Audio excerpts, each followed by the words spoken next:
Hiking had always been our way of escaping the noise of everyday life. We had done countless trails together, just me, Jake, Lena, and Matt. It had become a tradition. Every few months, we'd pick a remote trail, pack our gear, and spend a weekend immersed in the wilderness.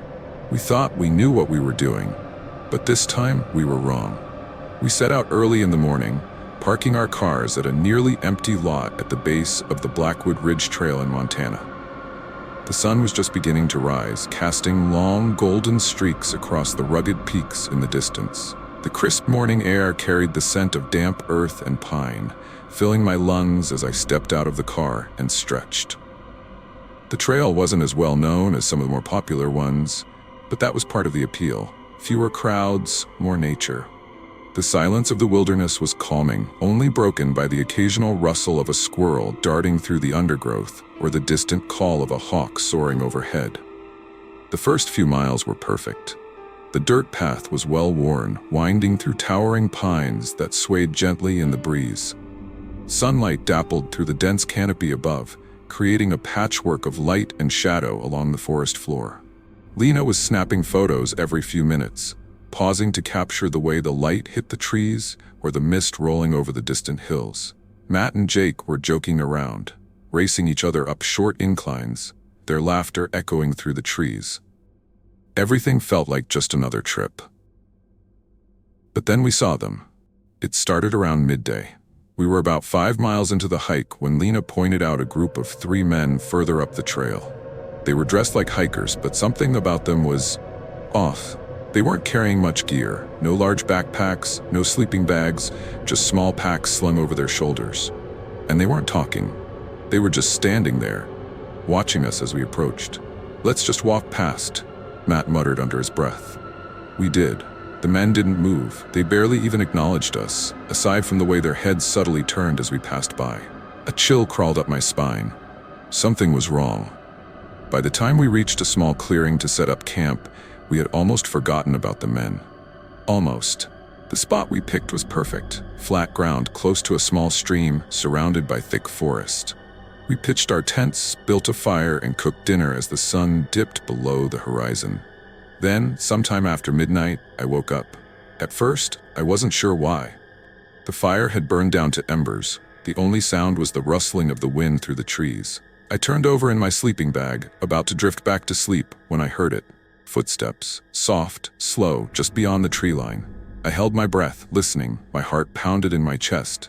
Then the footsteps stopped. I waited. 5 minutes. 10. Nothing. I convinced myself it had been an animal, but deep down, I wasn't so sure. Morning came, and I wasn't the only one who hadn't slept well. Jake mentioned hearing something moving around in the night. Lena said she had woken up, feeling like someone was watching us. Matt tried to laugh it off, but even he seemed uneasy. We packed up quickly and got moving. But after about an hour on the trail, we found something that stopped us cold.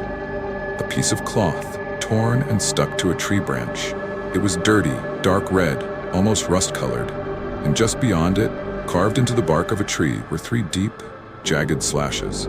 Not from an animal. Someone had done this. And it was fresh. We weren't alone. By now, panic was setting in. We picked up the pace, moving fast, ignoring the burn in our legs. The map showed we were about 4 miles from an access road, where we could hopefully find another way back to civilization. That's when Lena screamed. I spun around. She was pointing into the trees. A man stood there. Not one of the hikers from before. Someone else. He was partially hidden behind a tree, just watching us. Then, as if he knew we had seen him, he took a step forward. We ran. We ran for what felt like hours, cutting through dense brush, barely staying on the trail. The sun was beginning to dip lower, and the thought of being out here after dark made my skin crawl. Then we heard it. More footsteps, more than one pair, behind us, getting closer. "We need to get off the trail," Matt panted. "No," Jake shot back. "We stick to the trail. We'll get lost if we go into the woods." We didn't have time to argue. We kept moving. Then, up ahead, I saw it. A small ranger station. Abandoned, but it had a door, a place to hide. We reached the station just as the last light was fading. The door was unlocked. Inside it smelled of mildew, dust coating the floor. Old maps were scattered across a wooden desk. A rusted radio sat in the corner. Useless. We barricaded the door with whatever we could find. Then we waited. For a long time there was silence. Then, a slow, dragging sound outside. Something or someone was circling the cabin. I held my breath, gripping the knife at my side. No one spoke, no one moved. Then knock, knock, knock. 3 slow, deliberate knocks on the door. None of us slept. We waited until dawn. When the first light streamed through the cracks in the wooden walls, we unblocked the door and ran.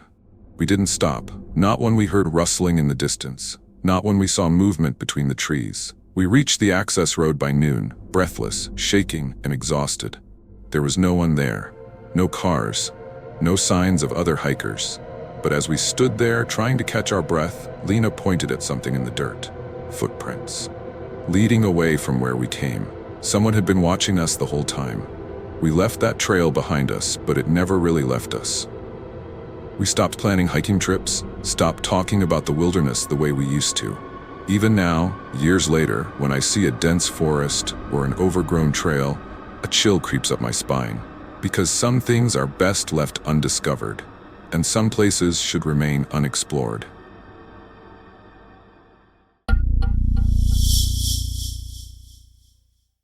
I've always loved hiking. There's something about being alone in nature that makes you feel both free and insignificant at the same time.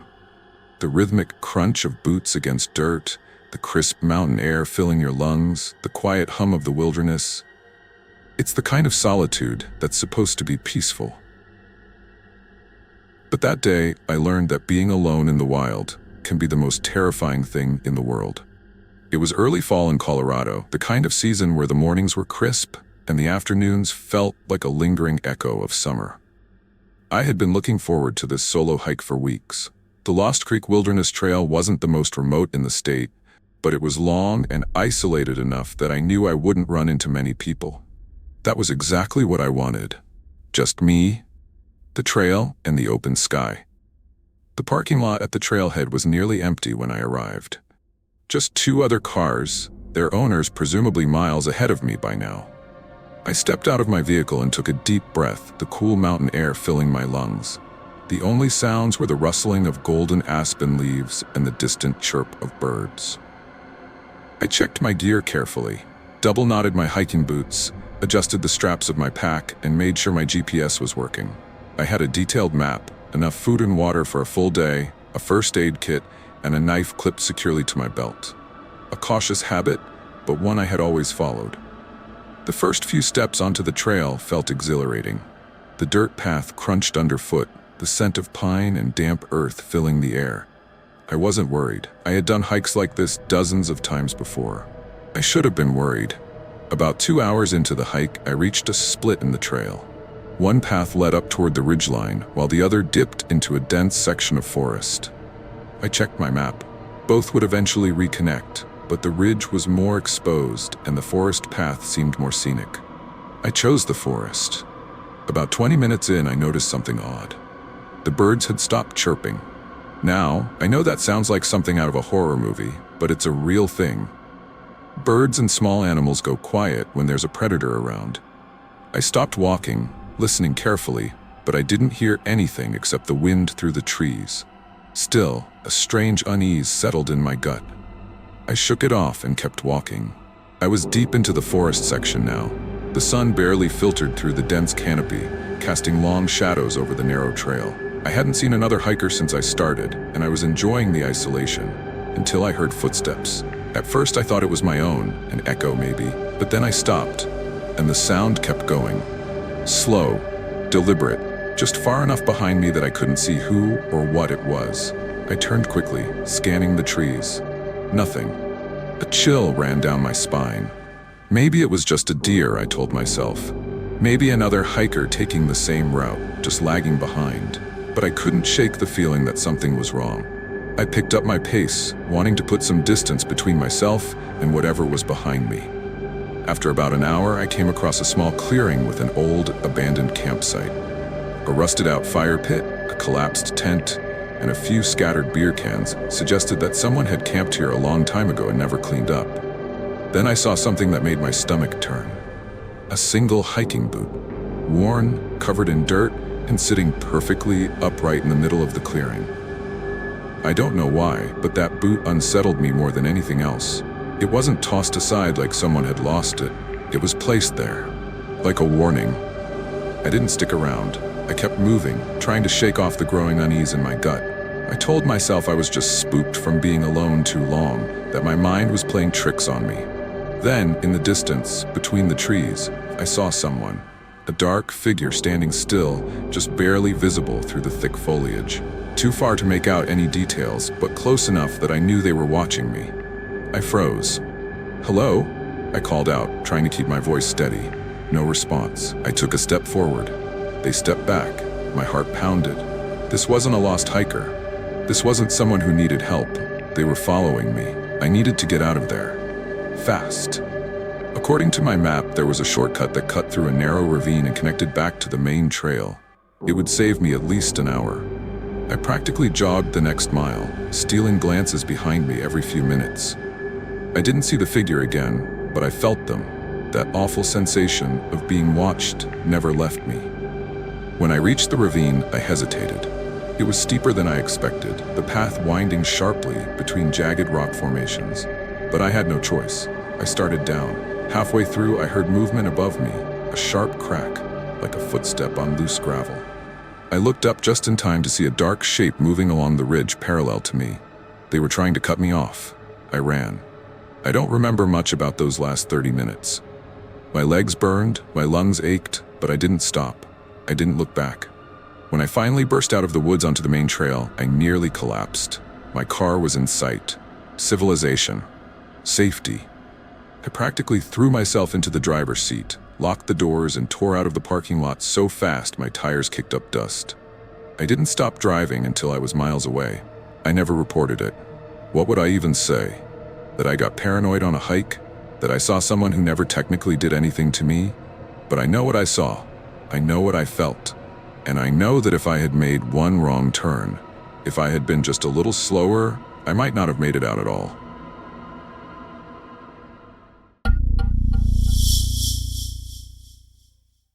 It started as a simple idea, something to shake us out of our monotonous lives. We were a group of 5. Me, Daniel, my best friend Josh, his girlfriend Emily, her brother Ryan, and Mark, a quiet but reliable guy from our college days. None of us were experienced hikers, but we weren't completely clueless either. The idea was to take a weekend trip into the Cascade Mountains, enjoy nature, and disconnect from the world for a while. Josh had done the research. He found a trail that wasn't on many maps, but had great reviews from small online forums.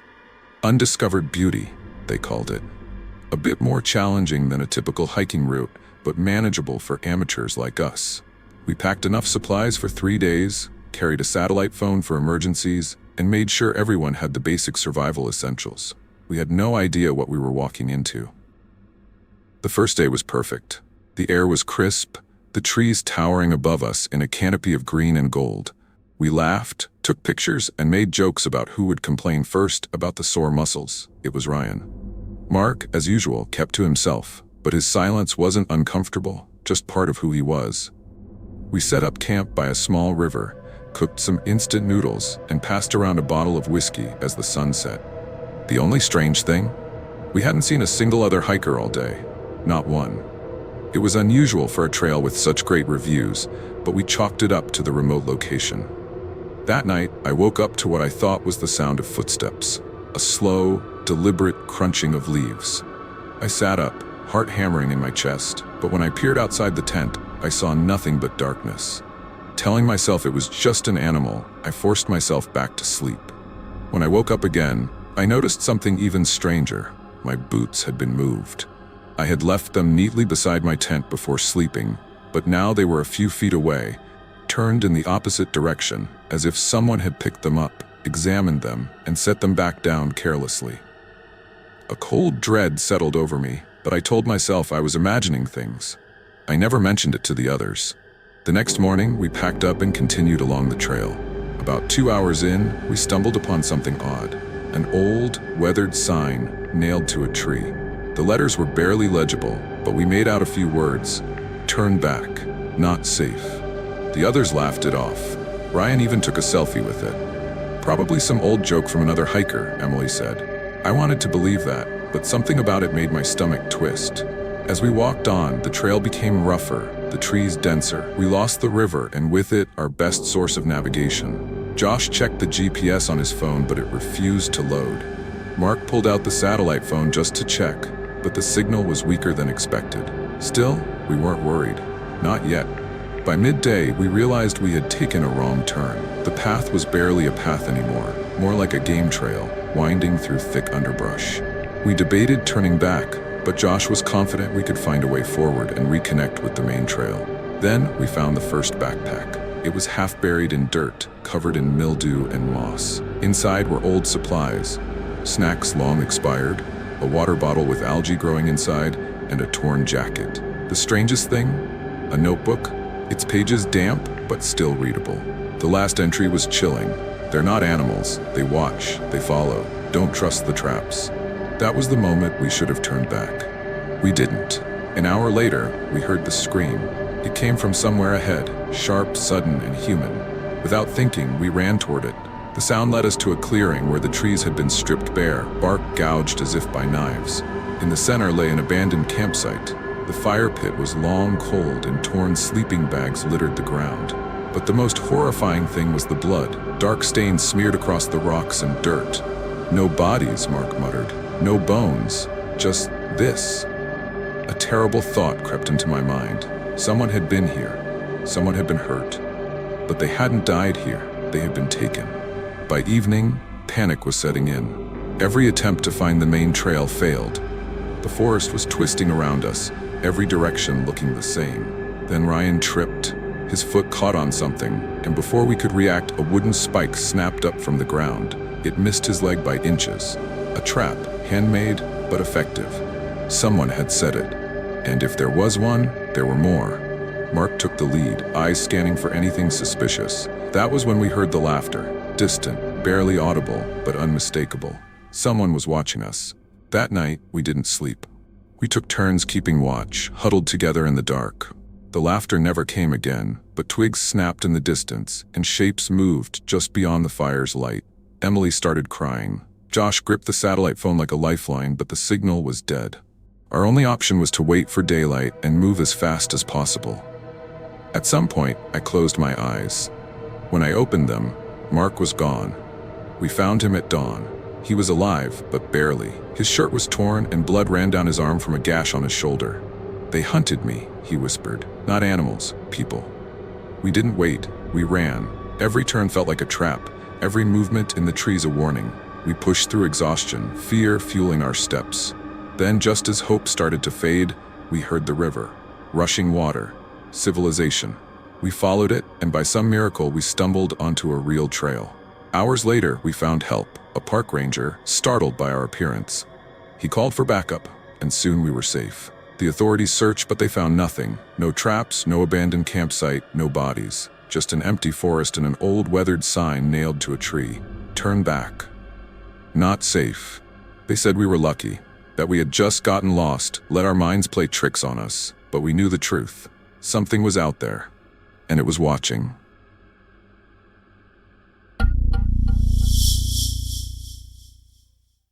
I never used to believe that true horror could exist outside of ghost stories and horror films.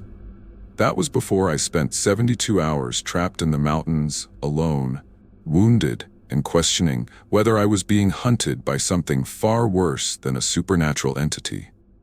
It was supposed to be a simple weekend getaway. Claire and I had been dating for just over a year, and we both loved the outdoors. She had grown up hiking with her father, and I had spent summers camping with my uncle. We had experience. We weren't reckless.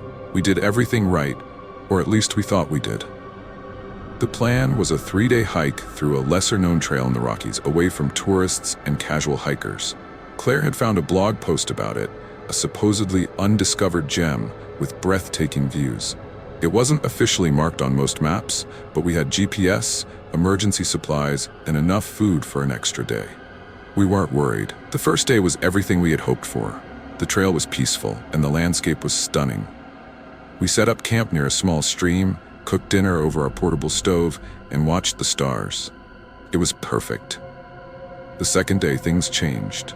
We had planned to reach a ridge by midday and descend into a valley where we'd camp for the night. But somewhere along the way, we missed a turn. The terrain became rougher and the trees denser.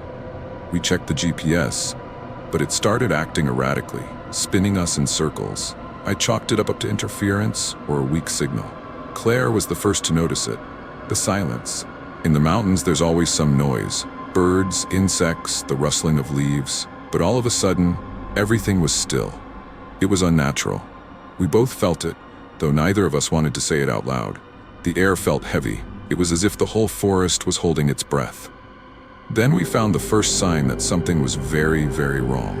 A backpack, half buried in leaves. It looked old, weathered by time and the elements. But the strange thing was, the contents were relatively intact. A map, some protein bars, a journal. The name on the inside cover, D. Thompson. No date. No way to tell how long it had been there. We debated what to do. Should we take it? Leave it? Try to follow the path the owner had taken? Before we could decide, Claire let out a sharp cry. She had stepped on something, a boot, with her foot still inside. I felt my stomach turn. The leather was cracked, but the leg inside was relatively fresh. Not decomposed, not animal bitten. It looked like it had been severed cleanly, just above the ankle. No blood, no signs of a struggle. We didn't hesitate after that. We turned around and retraced our steps, determined to get back to where we had camped the night before. But the trail had changed. I know how that sounds, but it's the truth. The landmarks we had passed earlier, an old fallen tree, a distinct rock formation, were nowhere to be found. The trees all looked the same, stretching endlessly in every direction. We walked for hours, but instead of getting back to our previous camp, we found something else. A second campsite. It wasn't ours, but it was identical to ours. Same brand of tent, same arrangement of supplies, even the same cooking pot sitting over a dead fire. Only, everything was covered in dust, as if it had been abandoned for years. Claire started hyperventilating. I felt dizzy. This wasn't possible. And then we heard it. A distant, guttural sound, almost like a human voice but distorted, broken. A shuffling noise in the undergrowth, coming closer. We grabbed our things and ran. I don't know how long we ran. At some point, we tripped over each other, falling into the dirt. My knee slammed against a rock, and I felt something crack. Pain shot up my leg, but adrenaline kept me going. We kept moving until we found a cliffside overlooking the valley. The only problem? It was the wrong valley. We were completely lost. That night, we didn't sleep. We built a fire, but it did little to ease the feeling that we were being watched. Claire sat with a knife in her hand. I had a heavy branch. We waited for something, anything, to happen, but nothing came. Morning arrived, and with it, a terrible realization. Claire was missing. I woke up to an empty sleeping bag beside me. No footprints, no signs of struggle, just gone.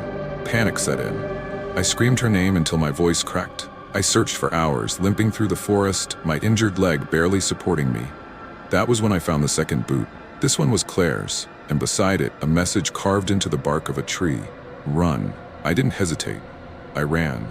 I ran until my body gave out, until I collapsed in a clearing where I finally saw something man-made. A rusted-out truck, half buried in weeds. It took another day before I found a road and flagged down a passing car. The police searched and miraculously found Claire the next morning, alive but disoriented. She had no memory of what had happened, no recollection of where she had been or how she had disappeared. It was as if the night had simply erased her. They chalked it up to exhaustion, stress, or maybe even an injury-induced amnesia. But I knew better. Something had taken her, even if only for a while, and whatever it was, it had let her go. I still wake up at night, hearing that sound, the guttural voice, the shuffling in the dark, and sometimes when I close my eyes, I see that message carved into the tree. Run.